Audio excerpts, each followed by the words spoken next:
Hi, team. Welcome to How Women Win Our Way. We're figuring it out. We have a great guest today. She is a dear friend of mine, near and dear to my heart, and just an honor to be sharing her story and her with us. So, Natalie, welcome to today's conversation. We'd love to hear the power of your story. Oh my gosh, thank you so much.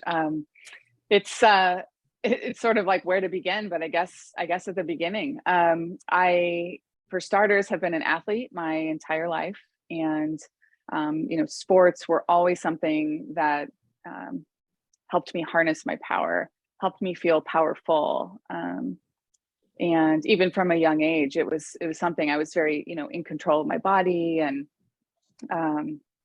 very precise in my movements. And I started to really feel my best when I was moving my body, playing sports, and being on a team. So I played basketball was my main sport, and I played all through high school. Also played in the summer league, and we played about 100 games a year all through high school. So like the NBA a little bit. And that was amazing. And I unfortunately suffered an injury in my senior year that took me out of the game for the remainder of the season. So my future was uncertain, and it was really one of the most challenging moments of my life. Probably the first, real physical challenge, and being taken out of the game and unable to compete, unable to move my body in those ways was. It was at the time devastating. And so I had surgery on my ankle. I had, complete rehabilitation, and it took a lot longer than I expected, or that the doctors even expected, which again was another surprise, like my body betrayed me or something. So, really started to sharpen my ability to move through adversity and to be gentle with myself. And I ended up initially going to college to play basketball. And unfortunately, my ankle just was not where it needed to be. So I continued to rehabilitate it even longer. And then decided through that downtime that I wanted to try something different. And so I then played collegiate rugby for 2 years. Completely different sport in every possible way. Yeah. Right. It's, a field and not a court. It's, a lot of kicking and lack of safety at times, rather than shooting a ball into a hoop. So it was a fun new challenge for me, and it let me really move my body in new and different ways, and sort of restore that faith in myself, and restore my power. And so after college, I moved to Portland, Oregon, and I've been here about 15 years, and have, done everything from, running my own business for several years, kind of moved here without knowing one person. So again, really a moment of recognizing the power of that, the power of leaping and the net appearing, and taking that chance on a new chapter of life. And 15 years later, I'm here. My life looks very different than it did 15 years ago, of course. And now I've been perpetuating the spirit of teams and sport in the 7 years that I've been working at Nike. Wow. So you've given us some of the things that define you. One is just starting in sport. 2, injury and recovery from that. 3, moving someplace where you knew no one. Are there other things that you would say put on the list of, boy, here are the things that have made me, usually through struggle, that have made me who I am today? Absolutely. How much time do you have, Kathy? There are these, pivotal moments in my life, these defining moments that have forged, the person I am today, and even yet who I'll become. And that injury was a big one. Just after that, rather, my grandma passed away in May of 2001, and she and I were extremely close. So that was really on the coattails of that injury, and happened at a really kind of rough time. And then I graduated high school and was just off into the world, right? And so there was a lot of flux for me at that point in time, and I'll say uncertainty, and so that was a really pivotal point in my life where lots of change, lots of adversity and challenge, and then going to college, and it's like this whole new chapter, a whole new set of experiences, friendships, relationships, and figuring out college at the same time. So that was a really big, I'll say, defining moment in my life. And then, I have moments that I think back, where I say to myself, well, that was one of the hardest things I've ever done. And often when I think of those things, those are the moments that really, the pressure makes a diamond.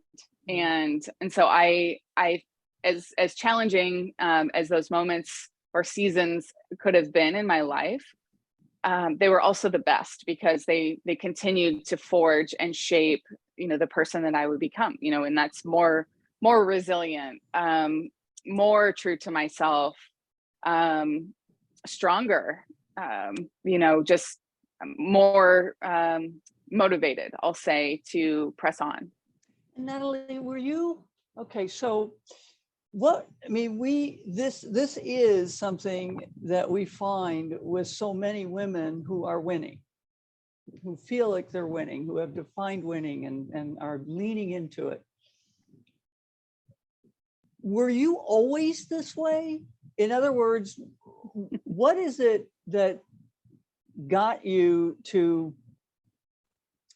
embrace, is probably not the right word, because it wasn't like you just loved having a broken ankle and doing rehab and losing your grandmother.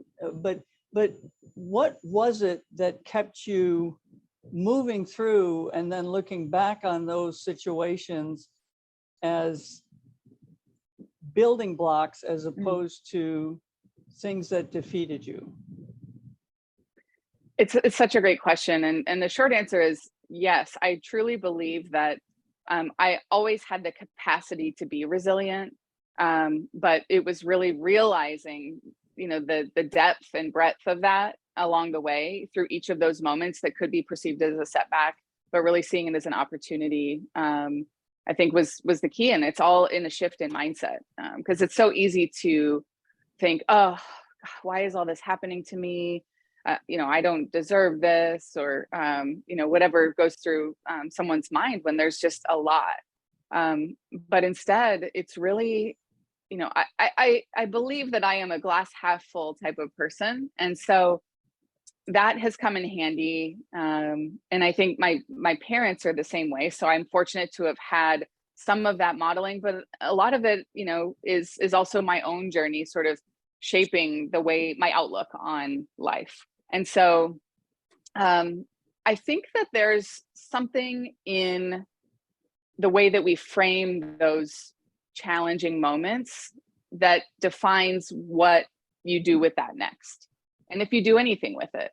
And so when I think about, yes, my ankle and my grandma and a job that I had that was just, I thought that was going to be the death of me, I look back with gratitude, because it's so clear that was a gift, and it allowed me to find new depths of myself, depths of my ability to adapt, my capacity for change.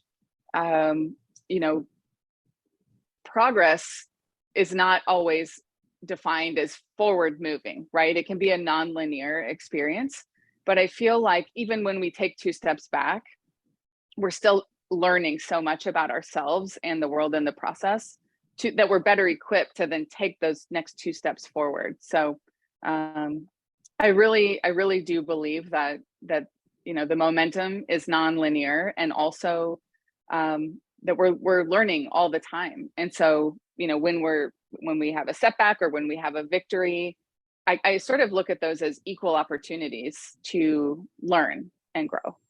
So, Natalie, how would you define winning, and how have you done it your way? Oh, well, I love that question, first of all, because I think winning is so specific to the person, right? And so my way is not your way, and it's not Kathy's way. It's very personal. And I think my way, the way that you worded that, is so important because authenticity, a core value of mine, is something that I thread through everything I do. It's sort of impossible for me to not be authentic. And so I think being authentic is one way that I win in my life all the time. That feels right. It feels like my truth to be authentic. And so that's a win, especially as women. I think there's a tendency to hide ourselves or hide parts of ourselves that can be bold or outspoken or different, whether that's in a boardroom, in a meeting, whether that's, you know, out on the town. I think that authenticity is underrated and not always encouraged by all groups. And so that really in itself is a winning moment for me always. Aside from that, I would say, you know, winning, right? It's such a, it's got some energy to it, right? You know, there's winners and there are losers, and it's very like, it can be polarizing. But I think sort of to what I've already spoken about, I think winning can also be losing, and winning can be however you define it. Again, so being authentic, being true to yourself. And I think progress over, you know, a hard win is also, you can be victorious in that as well. So I think as long as you feel like you're making measurable progress toward your goals and toward your true self, and like you're creating and sharing experiences that are rich and inherently valuable to you, I think that's a win, especially for women. So, Natalie, what's really important as we talk about just being authentic is every woman that we've interviewed has said exactly the same thing, that being authentic is number one. And yet that's a lifelong journey. And, you know, you have been on the journey to discover your authentic self. Kathy and I have.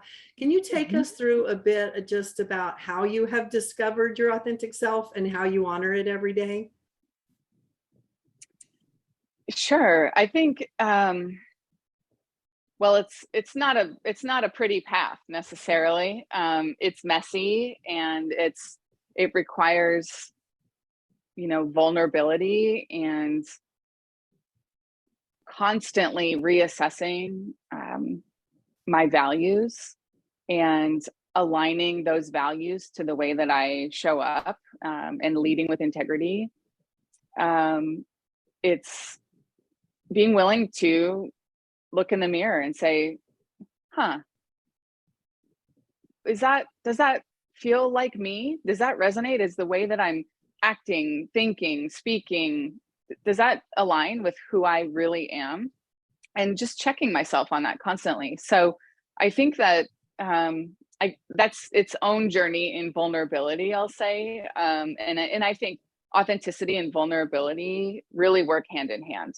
So I feel as though you almost can't have one without the other, but the vulnerability in authenticity really starts with yourself, being vulnerable with yourself, being willing to grow and change, and really examine oneself to and be willing to evaluate that ongoing, right? And so it is a journey, Carlette, you're right. And it never ends. It's not like I have not made it to the finish line, and I don't know that there is one. It's always an evolution and a process. And I think being comfortable with the fact that there isn't an end date or a box to finally check. It really is being comfortable with being uncomfortable, and enjoying the process along the way of discovering yourself and then getting to share that with others. And what comes a lot with that is anxiety. Another thing that we've heard from a lot of women, just in terms of the anxiety of managing change and the anxiety of not being who other people want them to be, or the anxiety of just the internal struggle of, if I'm true to myself, is it going to be accepted? How have you found some winning strategies with managing anxiety? Oh, that is such a good question. Maybe the question of the hour.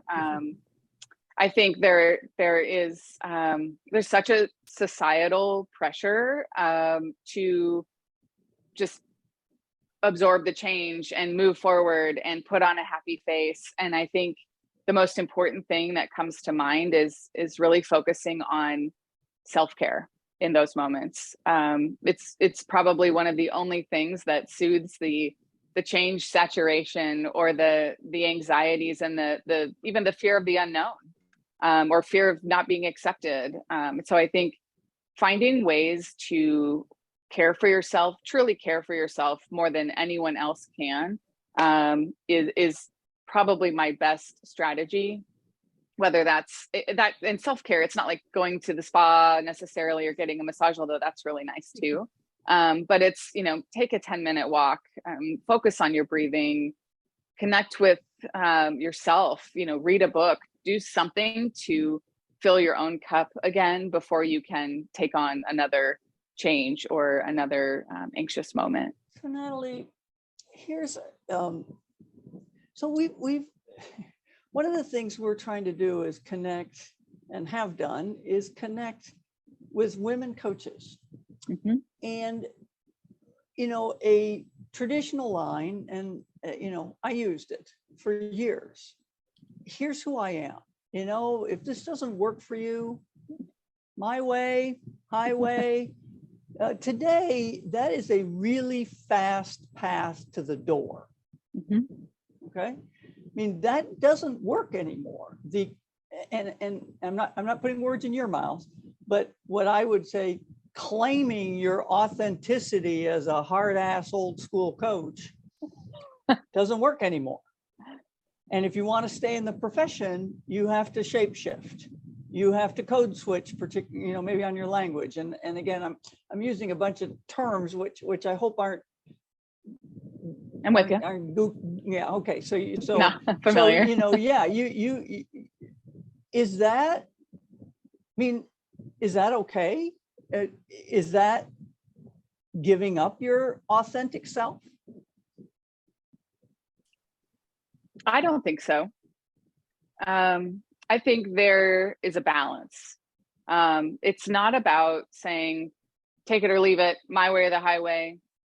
And so I think by empowering women to be authentic and be bold and be leaders, it's not one or the other. It's not saying, take it or leave it. It's this way or no way. It's almost like the pendulum has to swing for women to the other side to really lean into their power. I know for myself, the pendulum did have to swing a bit. And now, being more in the middle is the balance, right? So it's taking strength and weakness and putting them together, or it's taking power or submission, we'll say, and putting them together and reading the room and reading each situation and reading each individual and understanding, what is the best part of myself that will serve this conversation right now, that will serve this decision. So it's not about just being out wild and out there all the time. It's you can still be authentic and true to yourself while pulling different levers, right? Because we have more than one way of being. And I don't think it's not a one size fits all approach. It's really about understanding in each moment which part of yourself you'd like to offer up. And what I value so much about that is, as I was listening to both of you, I was just thinking, Kathy, when it was my way or the highway, how did that work for you? I know that's, somewhat of a simple question. I just think it really goes into Natalie taking it another step further, is constantly saying, is this in alignment with the person I want to be? And am I winning according to my definition of winning? Because certainly if we're sending people away upset with us or angry, or we're not getting, the power of team ignited and people performing, that's not winning personally or professionally. So I think there's a very valuable component, and I want to do a little more work on that in terms of, knowing which lever to pull, or knowing how to honor whichever part of us we feel like is the best asset to bring to the table. I also want to go into just that power piece. So Natalie, as you've navigated from sports to work, how have you honored your power when you have been discovering it at the same time? Yeah, it's such a it's an interesting concept, right? Because again, I think it's all about progress and evolving. So everyone has a memory of a moment in time where they felt powerful. That could be as a kid, that could be yesterday. But I think it's connecting those dots of those moments and of feeling powerful or in your power, even and especially on the days where maybe you don't feel it, or where you're still discovering a part of yourself that doesn't yet feel powerful, or the most fully realized power at that point in time. So I think it's doing things that make you feel confident in yourself. And whether that's, for me, is that shooting hoops for an hour? Yeah, oftentimes it is. I did that in your backyard. Or is it usually for me, it's something physical, because again, the power of sport is so ingrained in me. And so oftentimes it will be, physical movement, walking, running, lifting weights, playing with my son or playing with the dogs, doing something that, because power isn't always force, right? I guess I want to make a distinction there, because there is power in vulnerability. There's power in softness. There's power in listening instead of speaking. And so I think when we think of power, it's like this alpha, strong, loud, hard definition. But for me, if it's not some sort of physical movement, there's power in reflection. There's power in taking a minute to think. And I feel powerful when I have that thinking time and can have maybe a realization or a revelation about myself to then take it, just to the next step. I live with a continuous improvement mindset, for better or worse. And so I'm always looking for ways to be better, to grow, to be the next version, of myself, to apologize if I'm not, and there's power in that. So I think it's almost like a constant checks and balances of, how power is defined for me in this moment, and then what would help me access that power, and then doing that. Do you have any stories or thoughts on when you have stepped into your power and conflict has imploded because of you owning your power, or it not going your way? And sure. I mean, we've all been teenagers, right? Yeah. Well, let's go from teenagers to the workforce. And inside your workforce, when you felt disrespected or when you haven't felt honored, what are the winning strategies for really going forward? Absolutely. So, I mean, I have a lot of those examples too. And I think we all do, right? It's a day in the life anymore. And being equipped to not just deal with it, but move through it gracefully and ideally seek resolution. So for me, the first thing I do is I pause and take a breath, or 5, especially, thinking about a situation where I felt disrespected. The first thing I do is just pause and breathe, so that I can hopefully avoid jumping to conclusions or assuming the worst. And I run it through this filter that it's just for me. But, I say to myself, is that really what that person intended? And so thinking about intention versus impact, wow, that really hurt my feelings, or I feel really disrespected by that. Is that the intention that that person had? Like, was it malicious? No, probably not. And so that's the first thing I do. And then I generally, unless it's generally speaking, I give it some time. I'm a big believer in sleeping on it. And so I'll give it a day. I'll give it a little room to air out. And then if I wake up the next morning and I'm still feeling frustrated or disrespected, I check in with myself and say, is this something that, we can move through, or does it warrant a conversation?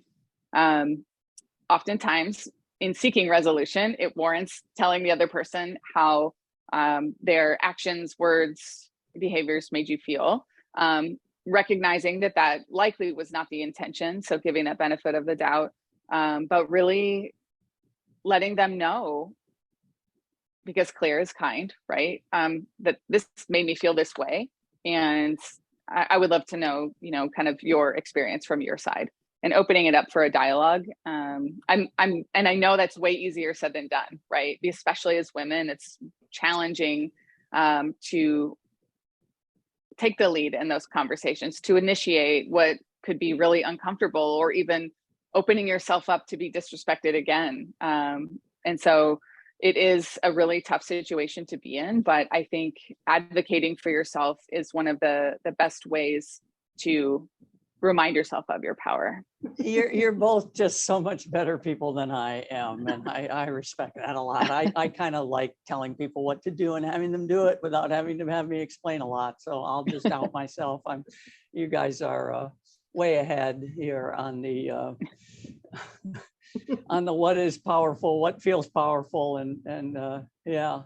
So, I mean, Natalie, were you always this considered about how to be in relationship with people, or did you learn this from somebody, or did you come to it on your own, or how did you get here? The list is quite long of people and experiences and mistakes, frankly, along my journey, in order to get to where I am. And I think that's honestly really special and unique to me, and unique to every person who is willing to go on the journey. So I think, there's a lot that can be said about failing or having missteps where you say the wrong thing, and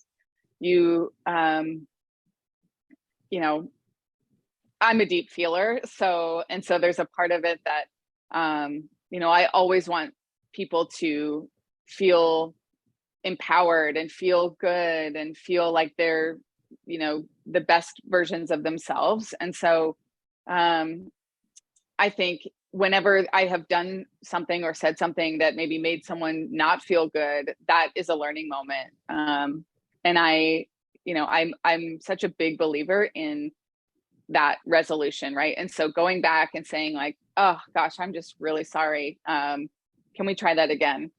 Is something that there's a lot of power in those few words. And so I'm still on the journey, Kathy. I'm far from perfect or perfectly imperfect, but I have learned things through failing, through friendships, relationships, work situations, that every little nugget I just throw in my backpack, and I carry it with me in hopes that I can, do it a little better next time.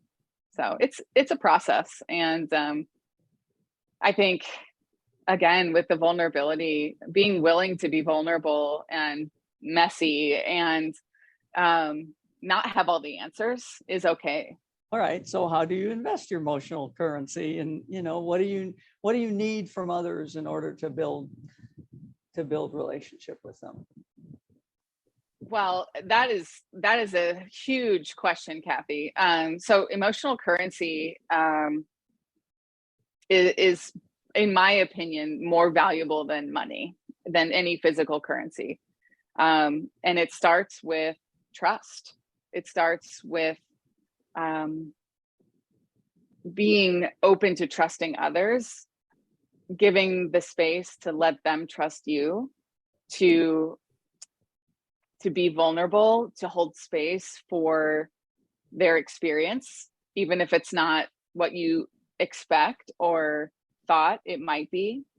And I think communication is a big piece of that puzzle too. So being able to clearly communicate your needs, your thoughts, your feelings to another, and being willing to just let that exist kind of out here and give them the opportunity to see what they do with it. How do they receive that? What does it feel like as they're responding? What am I feeling in my body?